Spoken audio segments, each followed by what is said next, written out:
দেহ দিয়া যদি প্রেম হতো তাহলে পতিতালার মেয়েরাই পৃথিবীর শ্রেষ্ঠ প্রেমিকা হতো। শারীরিক সুখ সবাই দিতে পারলেও মানসিক সুখ সবাই দিতে পারে না। মনের টান থাকলে শরীরের টান এমনিই চলে আসে। ভালোবাসার কোনো শেষ নাই।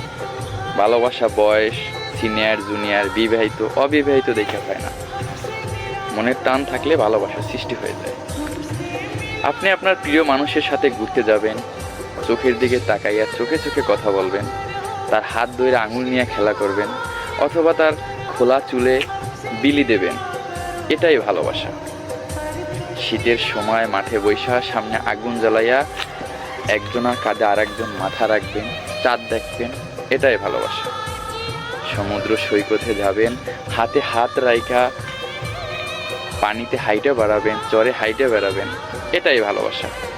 আবার কখনো কখনো রাগ অভিমান করে দুজন কথা বলবেন না, এটাই ভালোবাসা। আবার কখনো কখনো তো এমনটাই হয় যে মনের মানুষ কাছে আসলে তার অস্তিত্বটা ফিল করে, এটাই ভালোবাসা। রাগ অভিমান, ঝগড়া, হিংসা, রেশা রেশি সব কিছু নিয়ে ভালোবাসা, কিন্তু ছাইরা যাওয়া যাবে না।